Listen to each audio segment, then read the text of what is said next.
around us. Help us to be responsive to those and to look for ways to be more responsive to living into the call and claim that you have on our lives as we work to be disciples and followers of your Son Jesus, in whose name we pray. Amen. Amen.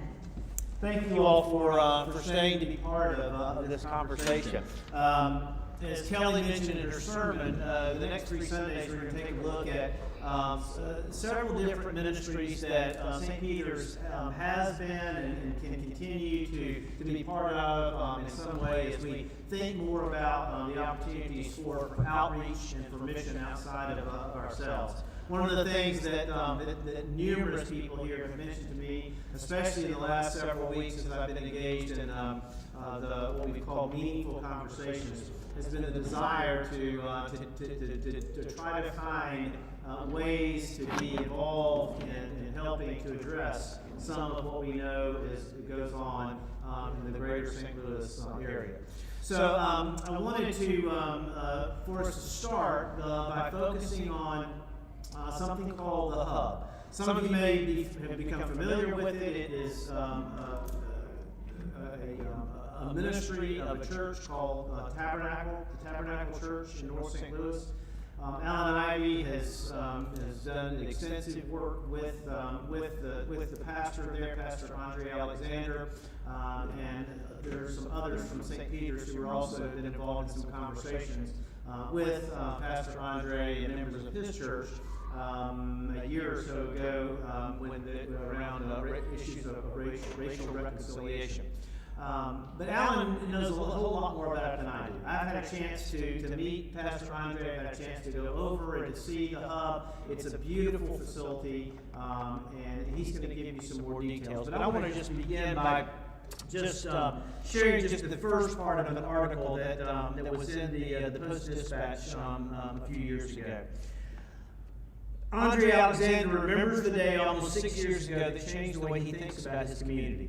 He'd gone to his church, a storefront in the 3800 block of Ashland Avenue, and managed to lock himself out. While he waited for the church facilities manager to show up with a spare key, he visited with neighbors who were out on their porches enjoying the spring weather. He talked to them about the neighborhood, its strengths and its weaknesses, about what needed to be done and who should do it. Alexander already knew more resources were needed: a doctor's office and counseling services, a job training and employment center, better transportation, places to shop, and maybe a movie theater. But what he heard most was also the most obvious. People were tired of the broken buildings and empty lots. The Jeff-Vander-Lou neighborhood where Alexander serves as senior pastor of the Tabernacle is riddled with vacant properties. In fact, it's one of the hardest hit by disinvestment of all the 79 city neighborhoods. Alan? Oh, yes. Before Alan says anything, I want to just share with you a video that comes from the Community Development Corporation that Andre's church has set up, and he'll say a little bit more about the neighborhood.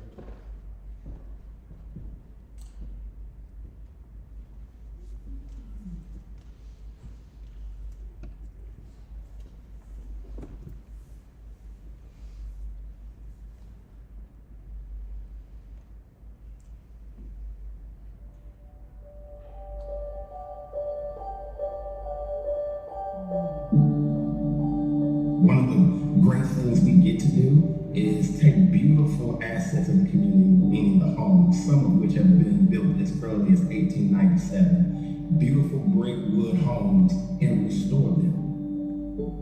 God has called us to more, and so part of that more is where Tabernacle Community Development Corporation comes from. It allows us to build relationships and partnerships that sometimes a church cannot engage in. And so in 2014, when we launched Tabernacle Community Development Corporation, and as a pastor, I become president, it's an extension of the church to go where the church can go, but yet still allows the church to stay on mission. We've been able to serve 7 families We've created over 96 jobs continuously for the last 2.5 years with a 77% minority participation rate. Well, why do you do this? When you get to talk to neighbors, when you get to talk to the families, they remind us of why we're here. In our minds, we're just getting started. Teaching people skills right in this neighborhood to be able to give back to this community and make a living. Or whether it's you look at both of those and you put those together and say, wow, look at how this is transforming the neighborhood, and neighbors now who are owners of homes and or other landlords beginning to do work to their properties because they are inspired by hope. But what we really see is this thing continuing to spread across the Ville and Jeff-Vander-Lou, two historic neighborhoods that are full of character. What we see is more small businesses here. We see job creation. We see people walking to get the goods and services that they need. And so that's why we say we assist communities by building people, and we're just getting started.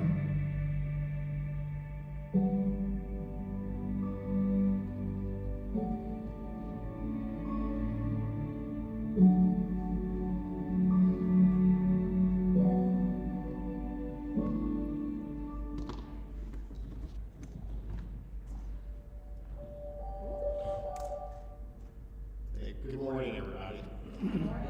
So thanks for giving me the chance to say a few words about the Tabernacle and St. Peter's and Pastor Andre. I will just give you a little bit of background. So the Tabernacle Church is located in the Jeff-Vander-Lou neighborhood, which is off of North Grand. And if you all know where the old Cardinal Stadium was on North Grand, and where the Boys and Girls Club is over the last several years, has put up a brand new facility. This is about 2 blocks immediately west of where the Boys and Girls Club is. And it's in an area that, as David mentioned, and as Pastor Andre in the video mentioned, there's been a lot of disinvestment in that part of North St. Louis. There are buildings that are abandoned. There are not many businesses operating along that section of North Grand. Dilapidated homes, empty lots where homes have been torn down. So Pastor ties to the neighborhood, both he and his wife. He is an engineer by education and his initial profession. And through a variety of people had approached him about considering starting this church, which he did over 10 years ago. He's no longer practicing as an engineer.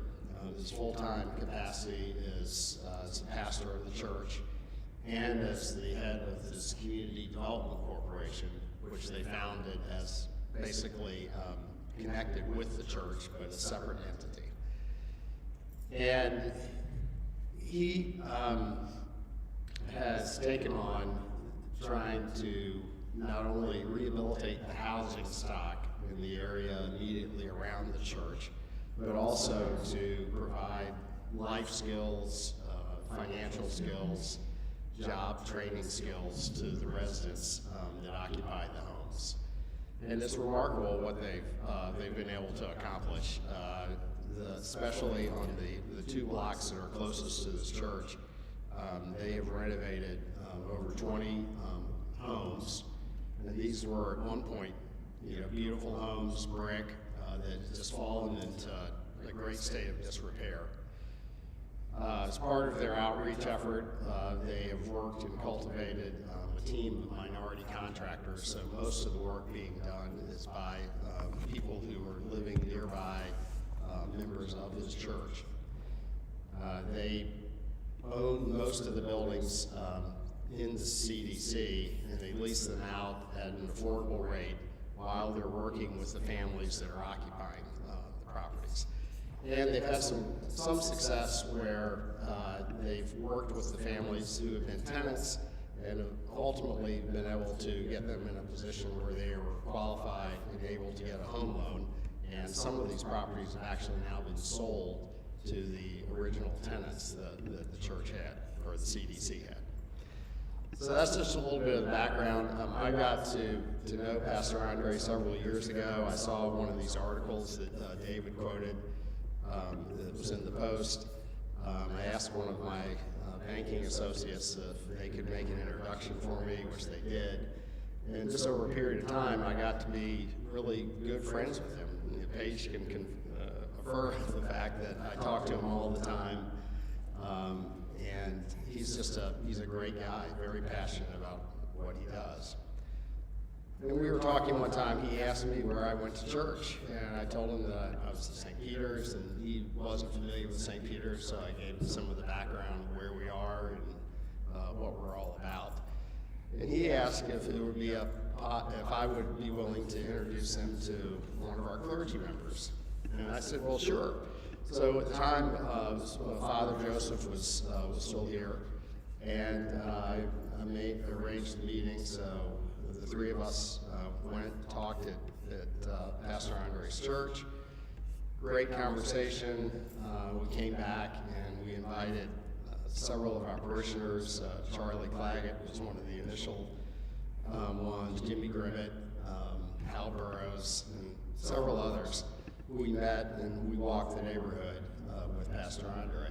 And while we were walking, he took us to this building that had one point been an elementary school that had been vacant for years, that they had acquired. I think the city actually had given them the property. And he was in the process of converting it into a facility called the Hub. And the idea of the Hub was to bring needed services to the neighborhood. He was doing all this work trying to improve the housing stock and bring people back into the neighborhood, but there are no services there, really, or anywhere nearby. So his concept was, again, to rehabilitate the building, bring in various tenants that could provide needed services for the residents nearby. And I'll give you some example of the tenants. So Mercy is in there. They've opened a health clinic that's providing not only traditional medical care, but also mental health services. There's an organization, nonprofit called Pianos for People, which uses music as kind of a therapeutic way of reducing violence and creating a sense of self-confidence for the youth in particular. There's another organization that's in the IT field that has opened up, and they're doing coding training and other IT training for youth in the area. There's a police substation in the building. The Tabernacle Church is now holding their worship services in the kind of auditorium room. And there are other rooms available just for neighborhood organizations or residents that want to use them for meeting places. And it's a safe, well done, beautifully designed building. So our role, and we had a very important part of this, and that we should all be very proud of. And I don't think many people in the church are really aware of it. So the funding to do all this renovation, most of it came through a variety of grants that he was able to apply for and get approval for. Some from HUD, some from the city, some state grants. And when we were visiting with him, he explained to us that the project was 90% complete, but they couldn't finish it because the last of the grant funding was not going to be paid out until the first quarter of 2022. So this was last summer. So they had this, again, 90% complete building. Nobody could move into it. You had all these tenants all lined up, ready to go. And I was aware that our church had been the beneficiary of a very generous donation, $1 million of funds that we had available. At the time, we were not using it for anything. So we started talking, and the idea of what about if we made them a bridge loan? We would give them the money that they need to finish the project. We ultimately will be repaid when the grant receipts are paid out. And we approached the vestry at the time, made the case, and the vestry approved it. So St. Peter's made a loan to the Tabernacle Development Corporation for about $135,000. They received the funds, I think it was in maybe August or September. We're able then to move forward and quickly complete the project over about a 6 or 8 week period. And the tenants are all in there now, and this is a functioning place. David and I actually attended a meeting that Pastor Andre hosted not too long ago in that building. He wants to share the work that he's done with other black pastors in North St. Louis. Because you probably are aware that the black churches and the pastors are one source of real strength and stability in otherwise very depressed neighborhoods. And several other pastors have kind of been talking about similar ideas to what Andre has done in his neighborhood, in the neighborhoods surrounding their churches. So he has now taken his success and is trying to educate other pastors in North St. Louis to do something similar, whether it's housing or bringing services and jobs to the neighborhood, which I think, I feel like we have a small part in all of that because we were able to help them get this thing over the finish line. So that's kind of the story of Pastor Andre and the Hub. He's a very dynamic and kind of larger than life, both figuratively and literally, because he's a big guy. But he walks into the room and he kind of just takes over. And so I would love to have him out sometime so that our parishioners would have a chance just to interact and hear from him. He's extremely appreciative of the loan that St. Peter's did. And I think we're exploring ways now where we can continue to collaborate with Pastor Andre and their church, looking for volunteer opportunities for us to actually, for those members of our church who want to get actively involved in volunteering. So we're looking for opportunities to do that. I kind of covered a lot of ground. I'm happy to answer any questions. Yes? Do they do theater? Question is, do they do theater? And it's actually something that he is considering, yes. I'm in. All right, well, maybe I can hook him up with you. And I'm giving you my card. Okay, that's good. Yeah, that is one thing that he wants to do, and they have a room or a larger auditorium size room where they can do that. Fantastic. Yes, yeah, I should have mentioned that, but that's definitely on his drawing board. Very. What I wonder about is We're recording. oh, okay. One thing I wonder about is creating opportunities for working together as opposed to sort of one way. In other words, we're looking for opportunities for St. Peter's parishioners to volunteer in some way with the Tabernacle at the Tabernacle Hub, which is fantastic. But there might be other opportunities where members of the Tabernacle community and members of the St. Peter's community can together do some third thing. And I don't know what that is, but clean up a section of Forest Park, whatever. It could be a hands-on thing, could be some other thing. But just as a way to kind of get that partnership type feel as opposed to,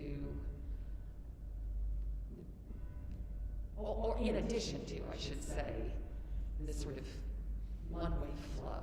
I think that might be a good way to think of it, and I know Father Andre was on a Zoom something like a year ago, and I could hear that the others of us on the call wanted a concrete ask, and he wasn't ready, which I get. But just to think about, like, okay, we're saying the things, what do you want from us is one question, but another one is, what could we do to move this forward together?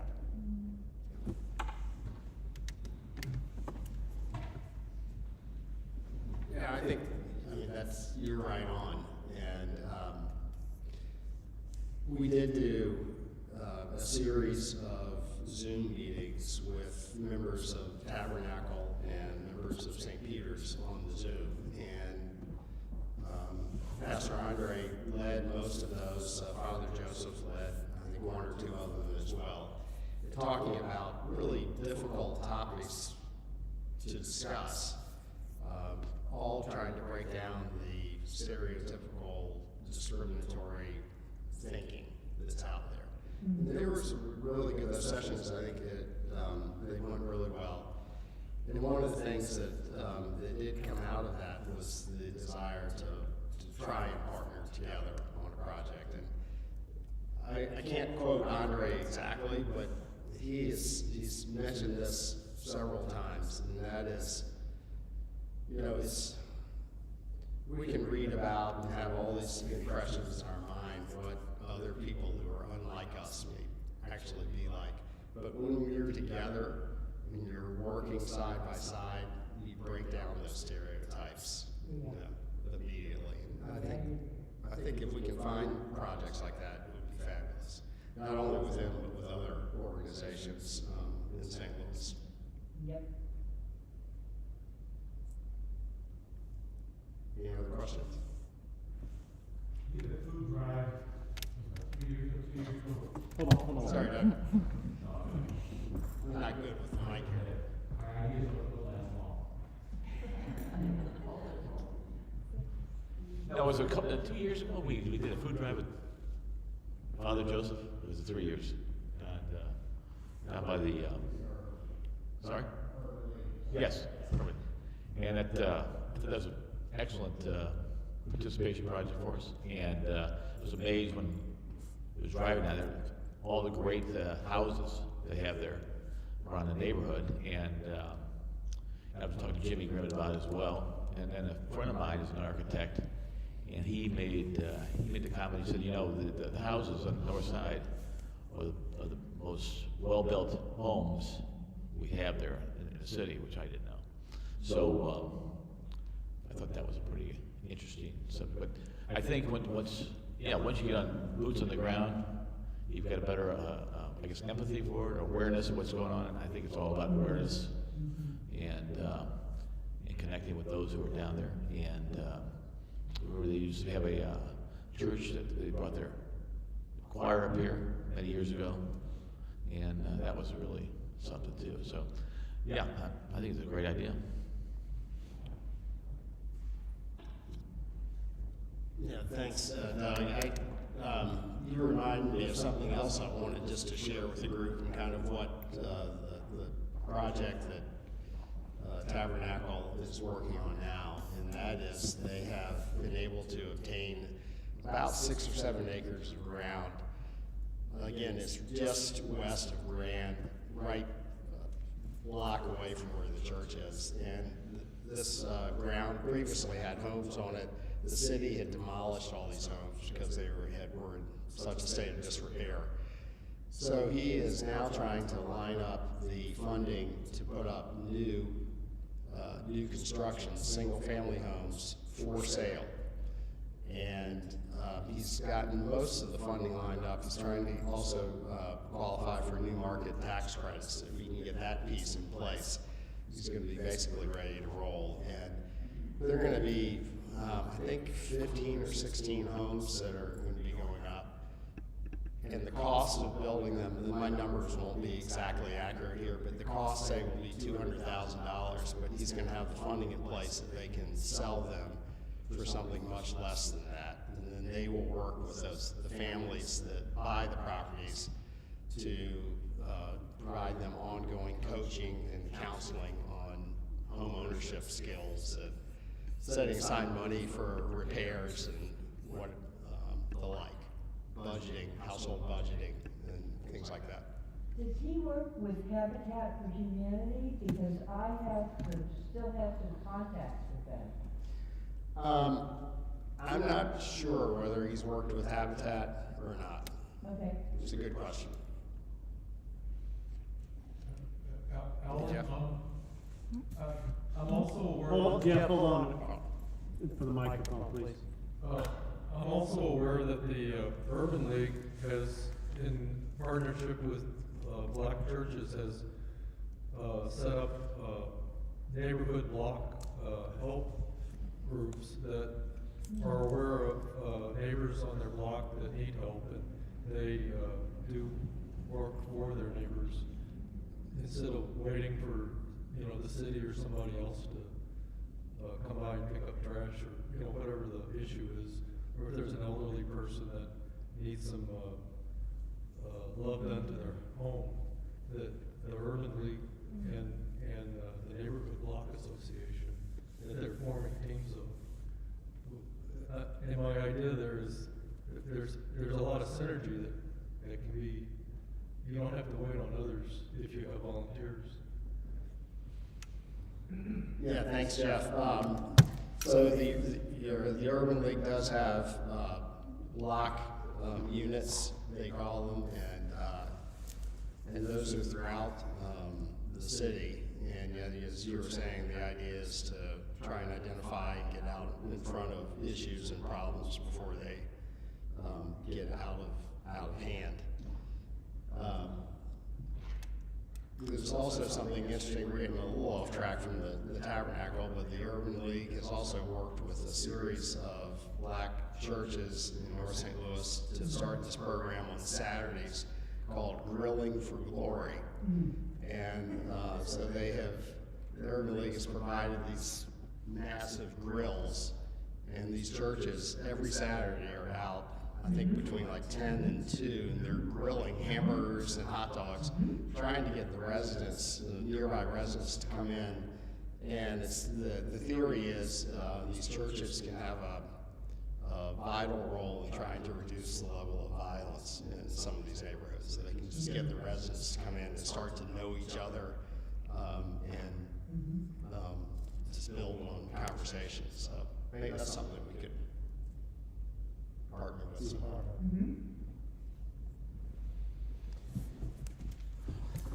Thank you all. Alan, thank you. Our 30 minutes is drawing to a close.